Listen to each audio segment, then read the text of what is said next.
सभी को नमस्कार। आप सभी का स्वागत है एक बार फिर से। और जैसा कि हमने पिछले वीडियो में रिलेटिव प्रोनाउन तक अपना जो डिस्कशन था वो कंप्लीट कर लिया था, और उसके बाद में रिक्वेस्ट आई कि ये जो रिलेटिव प्रोनाउन है इसको थोड़ा सा और एक्सप्लेन किया जाए, उसी के बाद में आगे चला जाए। तो क्योंकि कंटिन्यूअस टॉपिक था, अभी हम इसको स्टडी कर ही रहे हैं, तो इसको थोड़ा सा और डिटेल में अपन पढ़ लेते हैं। और वैसे भी ये थोड़ा सा इम्पोर्टेंट और इंटरेस्टिंग टॉपिक है। आगे कॉम्पिटिटिव लेवल तक की एग्जाम्स के अंदर इसका बहुत ही इम्पोर्टेंट रोल होता है रिलेटिव प्रोनाउन का। तो थोड़ा इसको डिटेल में पढ़ लेंगे तो हमारे लिए ज्यादा अच्छा होगा। तो चलिए शुरू करते हैं। और शुरू करने से पहले जो है वो आप सब्सक्राइब शेयर लाइक वाला जो प्रोसेस है उसको कंप्लीट कर दीजिए जितना जल्दी हो सके, और आ जाइए। तो शुरू करते हैं।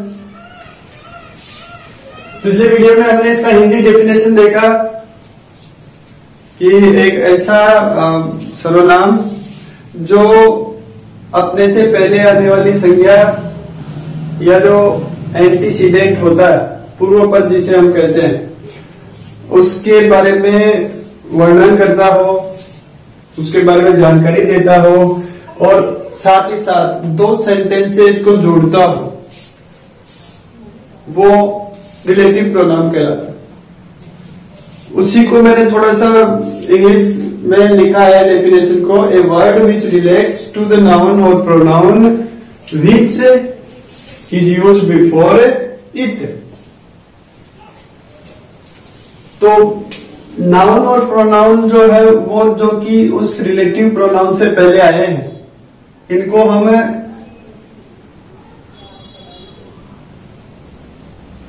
एंटीसीडेंट कह सकते हैं, और इसको हमने हिंदी में नाम दिया था पूर्व पद। तो बेसिकली जो है वो रिलेटिव प्रोनाउन वो एक ऐसा वर्ड होता है जो अपने से पहले आने वाले नाउन और प्रोनाउन, जिसको अपन एंटीसीडेंट कहते हैं या पूर्व पद कहते हैं, उसको रिलेट करता हो। रिलेट का मतलब उसके बारे में इंफॉर्मेशन देता हो। इसके अंदर हम डेफिनेशन के अंदर ये और जोड़ सकते हैं कि which is use before it and connects two sentences and connects two sentences, दो वाक्यों को जोड़ता हो। तो इसके अंदर वो पोर्शन अपन और ऐड कर सकते हैं। अब हमारे पास में रिलेटिव प्रोनाउन कौन कौन सी है, ये मैंने इनको इधर लिखा हुआ है। हु है, हुज है, हुम है, विच है, व्हाट है और दैट है। सभी का यूज जो है वो दो सेंटेंसेस को जोड़ने के लिए अलग अलग तरीके से होता है।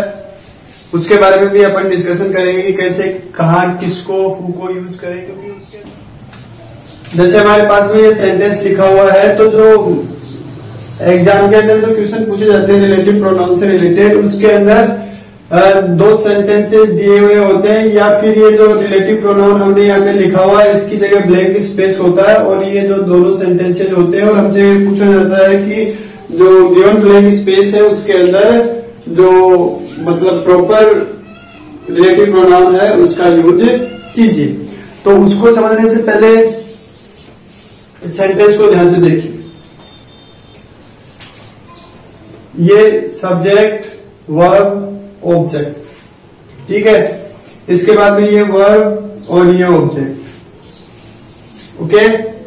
अब इसका ये एक सेंटेंस हो गया, ये दूसरा सेंटेंस हो गया, और ये जो बीच में बच गया जो कि इन दोनों सेंटेंसेस को कनेक्ट कर रहा है, वो क्या हो गया, रिलेटिव प्रोनाउन। ये क्या हो गया, रिलेटिव प्रोनाउन हो गया। अब क्योंकि ये दोनों सेंटेंसेस को आपस में कंबाइन कर रहा है, इसको और इसको दोनों को कनेक्ट कर रहा है, तो इसको दूसरे रूप में अपन कह सकते हैं रिलेटिव कंजक्शन। क्या कहा जाता है, रिलेटिव कंजक्शन। और तीसरा जो ये है, जिस सेंटेंस के अंदर रिलेटिव प्रोनाउन आया जिस सेंटेंस के अंदर रिलेटिव प्रोनाउन आया है उस सेंटेंस को क्या कहा, ठीक है। एक बार जो है वो, क्योंकि ये जो जिस सेंटेंस के अंदर, दो में से जिस सेंटेंस के अंदर रिलेटिव प्रोनाउन का यूज हुआ है वो सेंटेंस जो है वो रिलेटिव क्लोज कहलाता है। और इस रिलेटिव क्लोज के बारे में भी एक बार किसी ने क्वेश्चन पूछा था। तो वो क्लोज या वो वाक्य जिसमें रिलेटिव प्रोनाउन का यूज हुआ हो वो क्या कहलाता है, रिलेटिव क्लोज कहलाता है। तो अब इसको देखकर आप ये समझ गए होंगे कि जो रिलेटिव प्रोनाउन है वो कौन से होते हैं, ठीक है। इनको रिलेटिव कंजंक्शन क्यों कहा जाता है, क्योंकि ये दो वाक्यों को जोड़ते हैं और क्योंकि रिलेटिव प्रोनाउन है इसलिए इसको रिलेटिव कंजंक्शन कहा जाता है। और जिस सेंटेंस के अंदर रिलेटिव प्रोनाउन होता है वो सेंटेंस जो है वो क्या कहलाता है, रिलेटिव क्लोज कहलाता है। अब इसका यूज हम कैसे करते हैं, आप ये देख रहे हैं यहाँ पे कि हु जो है उससे पहले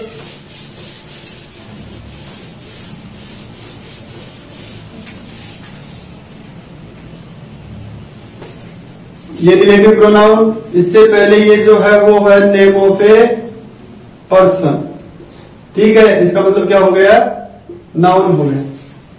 अब ये जो नाउन है इसके बारे में इंफॉर्मेशन जो है वो यहां दी जा रही है। रिलेटिव प्रोनाउन जो है वो एक ऐसा वर्ड होता है जो अपने से पहले वाले नाउन का इंफॉर्मेशन कहाँ देता है, बाद में देता है। ये रिलेटिव प्रोनाउन, ये इसके पहले का noun, person, name of a person, noun, और इस नाउन के बारे में इंफॉर्मेशन कहाँ दी जा रही है, प्रोनाउन से आगे दी जा रही है या उसके बारे में वो रिलेट करता, ठीक है। तो ये जो नाउन इस प्रोनाउन से पहले आया है, रिलेटिव प्रोनाउन से, ये कहलाता है एंटीसीडेंट। क्या कहलाता है, एंटीसीडेंट कहलाता है। और ये जो इसके आगे वाला सेंटेंस है वो इस रमेश के बारे में रिलेट कर रहा है। तो ये जो हु है वो क्या कहलाता है, एक रिलेटिव प्रोनाउन कहलाता है। क्लियर, मतलब रिलेटिव प्रोनाउन का डेफिनेशन जो है वो इस एग्जांपल से आपको क्लियर हो जाना चाहिए। जो रिलेटिव प्रोनाउन है उससे पहले एक नाउन या प्रोनाउन होना चाहिए जिसका जो डिस्क्रिप्शन है या जो जिसके बारे में इंफॉर्मेशन है वो कहाँ होनी चाहिए, अगले सेंटेंस में होनी चाहिए। तो हमारे सामने डेफिनेशन थी, a word which relates to the noun and pronoun which use before it and connects two sentences. दो वाक्यों को जोड़ता हो और अपने से पहले आने वाले नाउन या प्रोनाउन को रिलेट करता हो, ठीक है। तो ये हो गया है आपका रिलेटिव प्रोनाउन। अब ये जो हमारे सामने इसके ये मतलब फॉर्म है कि कौन कौन से होते हैं, हु, हुज, हुम, विच, व्हाट, दैट, इनका यूज किस तरह किया जाना चाहिए या कहाँ कहाँ होता है, उसके लिए कुछ ट्रिक्स हैं विथ एग्जांपल, उनके बारे में अब हम डिस्कस। चलिए पहले हु और हुम के बारे में देख लेते हैं। हु और हुम का यूज हम कहाँ किस तरह के सेंटेंसेज में करेंगे। तो उसके लिए मैंने आपके लिए यहाँ पे दो सेंटेंस लिखे हैं, ध्यान से देखिए। Seema called Mukesh, he forgot the books, के। दूसरा है Mohan was a writer, everyone uploaded him, ठीक है। अब यहाँ आप देख रहे हैं कि मैंने दो आपके सामने फॉर्मूले लिखे हैं, एक हु के लिए है, एक हुम के लिए। इनको समझने के लिए आपको देखना पड़ेगा कि यदि हमें किसी सेंटेंस, दो सेंटेंसेज को रिलेटिव प्रोनाउन हु से जोड़ना हो तो उसके पहले जो एंटीसीडेंट है वो क्या होना चाहिए, नेम ऑफ ए पर्सन होना चाहिए, ठीक है, क्लियर। और उस हु के जहां अपन हु लिखेंगे उसके बाद में होना चाहिए आइदर हेल्पिंग वर्ब और मैन वर्ब, ठीक है। फर्स्ट सेंटेंस आप देखिए, सीमा कॉल्ड मुकेश, ये हो गया एंटीसीडेंट, और ही फॉरगॉट द बुक्स। अब ये जो ही आया है वो किसके लिए आया है, इसी के लिए आया है, इसी के लिए तो आया है। तो इसको हम यहां से रिमूव करेंगे और यहां पे क्या लिखेंगे, हु। अब यहाँ पे हुई क्यों आया है, हुम क्यों नहीं आया है, क्योंकि हु और हुम जो है ये सब्जेक्टिव केस के लिए यूज होता है। हु जो है वो क्या होता है, सब्जेक्टिव केस के लिए यूज होता है और ये जो है वो ऑब्जेक्टिव केस के लिए यूज होता है। और जिस वर्ड को हम हटा रहे हैं वो क्या है, सब्जेक्टिव केस पे ही है, तो हमने हु लिखा। क्लियर। और इसके पीछे दूसरा रीजन क्या है, अब जैसे ही हम ही को यहां से हटाएंगे तो हु से पहले जो है वो नेम ऑफ ए पर्सन और हु के बाद में जो है वो क्या आ रही है, मैन वर्ब, क्योंकि इसको हमने हटा दिया है। इसी की जगह वो क्या आया है, हु आया। तो आपके पास में पहली जो ट्रिक हो गई वो ये हो गई कि जो ब्लैंक स्पेस से है उससे पहले एंटीसीडेंट जो है वो नेम ऑफ ए पर्सन हो और उसके बाद में यदि हेल्पिंग वर्ब या मैन वर्ब हो तो ब्लैंक स्पेस में आप हु रिलेटिव प्रोनाउन का यूज करेंगे। दूसरा देखिए, Mohan was a writer, everyone uploaded him. ये हमारा एंटीसीडेंट है, writer name of a person है और इसके बाद में जो है वो जो सब्जेक्ट सेकंड सेंटेंस का एवरीवन, इसका इससे कोई लेना देना नहीं। फिर किससे लेना देना है, इससे लेना देना है, हिम से। और ये क्या हो गया है, ये ऑब्जेक्टिव केस में हो गया। किसमें हो गया, ऑब्जेक्टिव केस में। अब ऑब्जेक्टिव केस में हो रहा है और इसकी जगह हमें वो लिखना है, तो फिर हम क्या लिखेंगे, हुम। क्या लिखेंगे, हुम लिखेंगे। और हुम क्यों लिखेंगे कि यदि ऐसा कोई सेंटेंस जिसमें आप ब्लैंक स्पेस जहां पे रिलेटिव प्रोनाउन हमें लिखनी हो उससे पहले एंटीसीडेंट तो हो नेम ऑफ ए पर्सन और उसके बाद में यानी ब्लैंक स्पेस के बाद में डिफरेंट सब्जेक्ट हो। डिफरेंट सब्जेक्ट का मतलब जिसका इससे कोई लेना देना नहीं हो, जो एंटीसीडेंट है उससे उसका कोई लिंक नहीं हो, उसको अपन डिफरेंट सब्जेक्ट कहेंगे।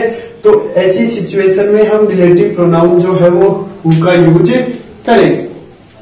अब आप इसमें एक चीज और ध्यान देने लायक है कि यदि जो एंटीसीडेंट है मतलब रिलेटिव प्रोनाउन से पहले वाला जो नाउन या प्रोनाउन है तो उसके लिए आप देखेंगे कि यहाँ पे ये जो SCN लिखा हुआ है ये है singular countable noun. Singular countable noun यदि इससे पहले A एंड N होता है तो वो हमें जनरल सेंस देता है, मतलब नॉर्मल भाव या सामान्य भाव देता है। A और N होता है।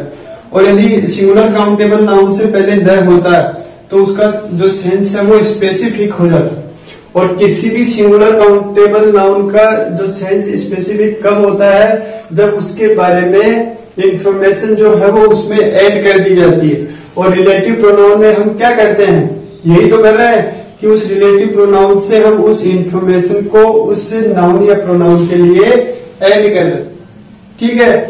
तो जैसे ही हम इस रूल्स को इसमें अप्लाई करते हैं तो जब ये दोनों सेंटेंस अलग अलग थे तब तो जो है वो एक जो था वो यहाँ पे प्रॉपर था, लेकिन जैसे ही हमने इसको रिलेटिव प्रोनाउन से करेक्ट कर दिया है अब यहाँ पे इस ए राइटर का जो सेंस है वो स्पेसिफिक हो गया है। तो यहाँ पे अपन एक को रिमूव करके क्या लिखेंगे, द लिखेंगे। क्या लिखेंगे, ठीक है।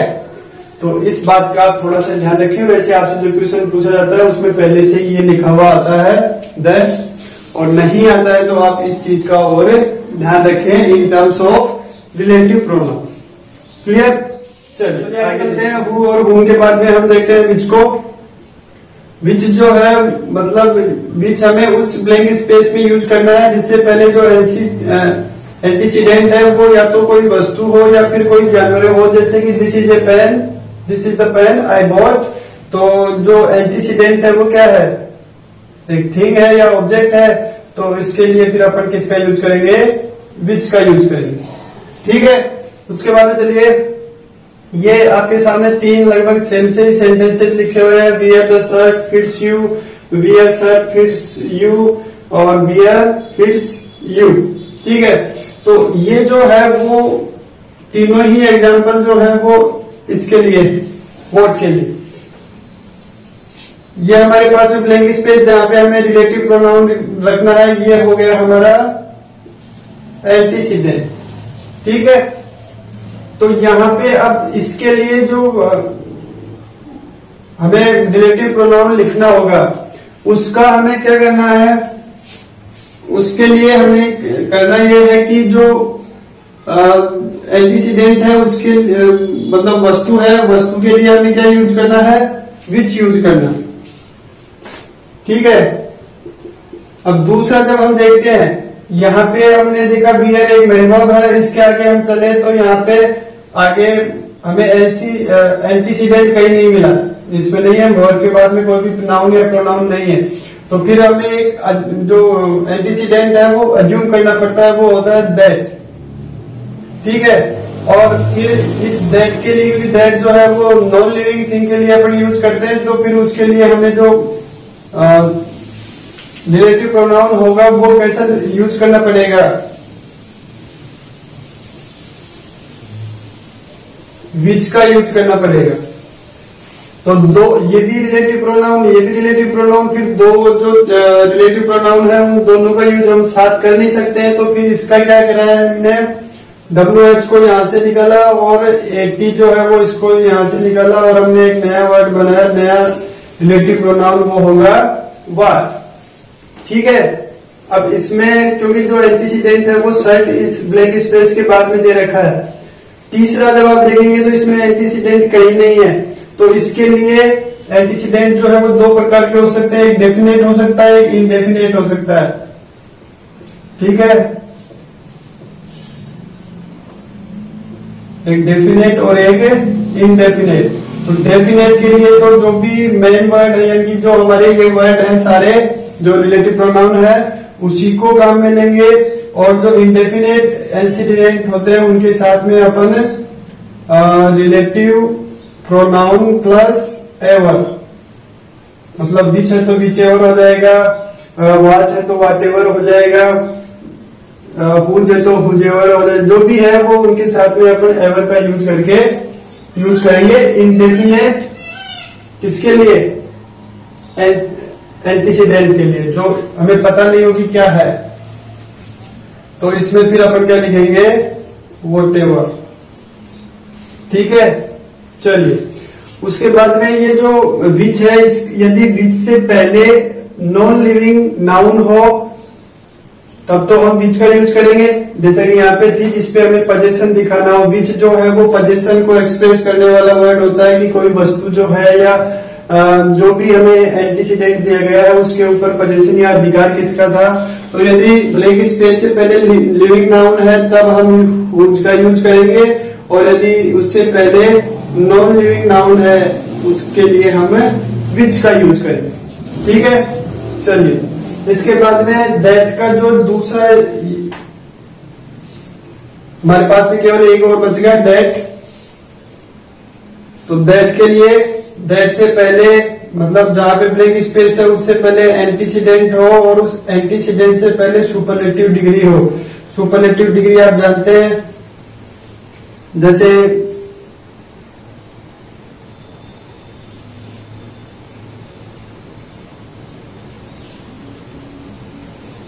गुड,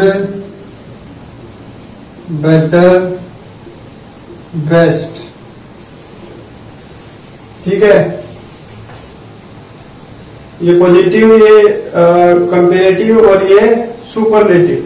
तो जो सुपरलेटिव डिग्री वाले वर्ड यदि उस एंटीसीडेंट से पहले दिए हुए हो तो हम सेंटेंस में क्या यूज करेंगे, रिलेटिव प्रोनाउन दैट का यूज करेंगे। यदि ब्लैंक स्पेस से पहले जहाँ पे हमें रिलेटिव प्रोनाउन रखना है उससे पहले नाउन 1 और नाउन 2 कंटिन्यूअसली हो और दोनों ही अलग अलग हो, ब्लैंक स्पेस से पहले एंटीसीडेंट के रूप में नाउन 1 नाउन 2 हो और दोनों ही डिफरेंट हो, तब भी हम without any hesitation that relative pronoun का यूज कर सकते हैं। ठीक है, उसके अलावा दैट का यूज हम कर सकते हैं जहां पे ऐसे दो सेंटेंस हो जहां पे स्टार्ट में क्वेश्चन वर्ड दे रखा हो, क्वेश्चन वर्ड दे रखा हो और उसके बाद में ब्लैंक स्पेस देकर हमें यदि रिलेटिव प्रोनाउन भरने के लिए दिया गया है तो हम वहां पे क्या लिख सकते हैं, दैट का यूज कर सकते हैं। ओके,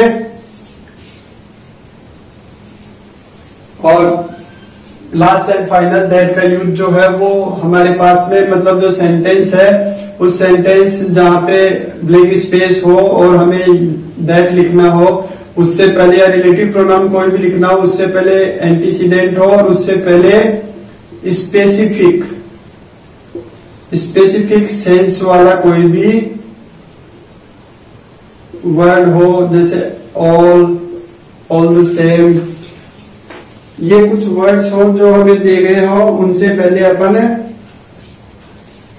और उसके लिए अपन ब्लैंक स्पेस में रिलेटिव प्रोनाउन जो है वो दैट का यूज करते हैं। ओके, तो ये कुछ एक्सप्लेनेशन हो गया आपके रिलेटिव प्रोनाउन का।